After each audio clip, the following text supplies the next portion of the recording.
कभी ये 2000 रुपए की तुक नहीं समझ आई। अगर 2000 रुपए, सॉरी सोशल मीडिया पे आपने बहुत सुन लिया होगा, थोड़ा सा आंखें नीचे करके इंसान शर्मिंदा होकर बताता है कि जी आपको 2000 देंगे, उस पर बता भी नहीं है 2000 में क्या क्या कर सकते हो। शुक्र है फरवानी में कोई यूरोप का टूर या हज उमरा नहीं बीच में कर दिया। और जो फिल्म इंडस्ट्री पे सब्सिडी दी है आपने, अगर वो हज पर दे देते, क्योंकि हमारे अब्दुल शकूर साहब बहुत ऐसे हाथ लहरा लहरा के कि मैं वहां पर गई थी, मैं वहां पर गई थी, तो कहां है? इतना साफ झूठ। यहां पर लोग वहां पर 9 लाख रुपए जमा करवा रहे हैं हज का, यहां पर आके कह रहे हैं कि वो मेरी वजह से उन्होंने पता नहीं 6 लाख या उतने कर दिया। फर्क तो कुछ भी नहीं आया, ये इल्जाम दर इल्जाम। लेकिन एक बात की मुझे खुशी है कि अगली दफा जो 2023 में इलेक्शन होंगे, कोई भी हुकूमत आए, मे भी इनमें से कोई आ जाए, या इल्जाम नहीं लगा सकेंगे एक दूसरे पे कि पिछली हुकूमत, क्योंकि पिछली हुकूमत में तो ये सारे थे। घप्पा घोटाला, आप कभी कराची आइएगा तो मैं आपको घप्पा घोटाला खिलाऊंगी, फिर आपको समझ आएगा कि वो घप्पा घोटाला है क्या। ये मतलब ये जो बजट है, अगर आप इसको गौर से देखें तो ये दरवाजे से दिया और खिड़की से वापस लिया, कान इधर से पकड़ा या उधर से पकड़ा, कुछ इस किस्म के फिगर्स में आपने आवाम को उलझाया हुआ है, बात कोई नहीं चल रही। IMF मुझे समझ नहीं आती, वो हमेशा गरीबों की चीजों पे कट क्यों लगाती है?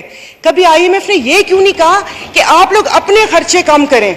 IMF ने ये नहीं बोला, मैं किसी एक पर्टिकुलर जमात की बात नहीं कर रही, कि ये जो 10-10, 20-20 बंदे जहाज भरकर आ जाते हो अरमानी और गुची की चीजें पहनकर, ये तुम लोग मांगने किस मुंह से आते हो? मांगने वाले के तो इतने ठाट बाट नहीं होते। ये जो आई एम सॉरी 13 जमातों का एक घप्पा घोटाला बना हुआ है, इनको तो किसी ने नहीं रोका। ये तो आप बैठ के कोई चीज कोई रोकने वाला ही नहीं है। आप लोगों ने तो अल्हम्दुलिल्लाह, आप इदारों की बात करते हैं, इंस्टीट्यूशन की बात करते हैं, बाकी तो छोड़े, आपने तो इस इंस्टीट्यूशन को बेतौकीर कर दिया कि यहां पर आता है कोई एक, वहां पर सहाफी को इक्का दुक्का बैठा हुआ होता है, इसकी कवरेज नहीं होती, लोगों को पता नहीं चलता कि हम लोगों ने उनके लिए क्या बात की है। तालीम की बात करें तो वो तालीम नहीं, तालीम ऐसे कौमें ऐसे थोड़ी बनते हैं कि फ्री के लैपटॉप और आईपैड बांट के, कि ये खाली कुर्सियां जो हम लोगों का मुंह चढ़ा रही होती हैं। मतलब ऐसा कौन सा काम है वो हम लोगों का या आवाम का सामना क्यों नहीं कर सकते? और ऐसा भी नहीं है कि वो इस बजट बनाने में मसरूफ हो, क्योंकि ये तो डिक्टेशन थी, ये तो एक स्क्रिप्ट था जो यहां पर आकर पढ़ा गया है। और ये मेरे ख्याल में आखिरी बजट नहीं है, ऐसे 10 बजट और आएंगे, मिनीज, मिडीज, माइक्रो मिनीज, सब बजट आते रहेंगे।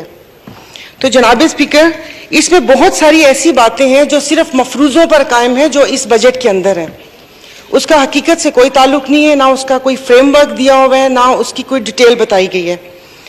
जैसे अब तो यही कहूंगी कि ये कह रहे हैं कि मुल्क चलाएंगे। इन 70 सालों में हमसे कोई इदारा तो चला नहीं है, मुल्क कैसे चलाएंगे?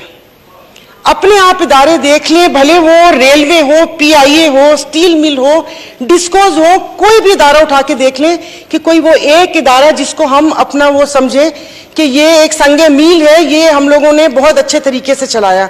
हर इदारे का तो बुरा हाल किया कि वो पाकिस्तान के लिए यही है कि जिसको भी मिला उसने अपने हिस्से का नोच लिया।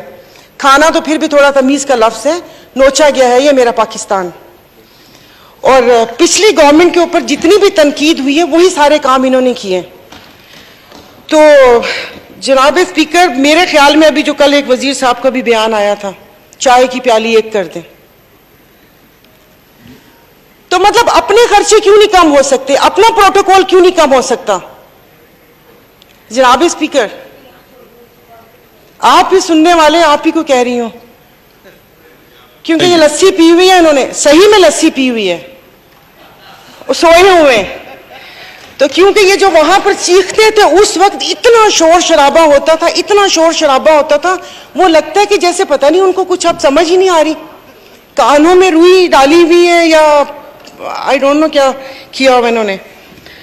कसम से प्लीज रूलिंग दे, वरना कल मैं यहां पर इश्तिहार गुमशुदगी के यहां पर टैग में लगा दूंगी कि यहां पर ये इसी तरह, मतलब समझ नहीं आती ऐसा कौन सा काम कर रहे। इन कुर्सियों में क्या है कि जो आप इख्तिदार पे आते हैं आपकी गर्दनों में इतने सरिये आ जाते हैं कि आप इंसान को इंसान नहीं समझते। और समझ नहीं आती जो भी यहां पर बैठता है, ओ भाई तुम हमारे वोटों से बैठते हो, भले हम यहां पर हो या वहां पर हो, मैं भी उसी कतार में हूं। कल को ये मुझे वोट दे, मैं PM बन सकती हूँ, सब उस वोट पे बन सकते हैं। बन के फिर बात करते हैं जमहूरियत की, जमहूरियत का रोना रोते हैं। कौन सी जमहूरियत? इन पार्टी से पूछ ले, कभी इनसे पूछा है कि इस बंदे को वजीर बनाएं कि ना बनाएं? जो ज्यादा करीब और शाह के से ज्यादा जो शाह का वफादार होगा वही अगली चेयर्स पे होता है। तो फिर वो शाह को खुश करेगा कि आवाम को खुश करेगा? एंड में भाई अपने दिल पे मत लीजिएगा, पता नहीं किसने उठा के आवाम को 2 भूखे शेरों के आगे फेंक दिया कि चीर फाड़ कर लो इनका, अपने पे मत लीजिएगा। शुक्रिया जनाब स्पीकर।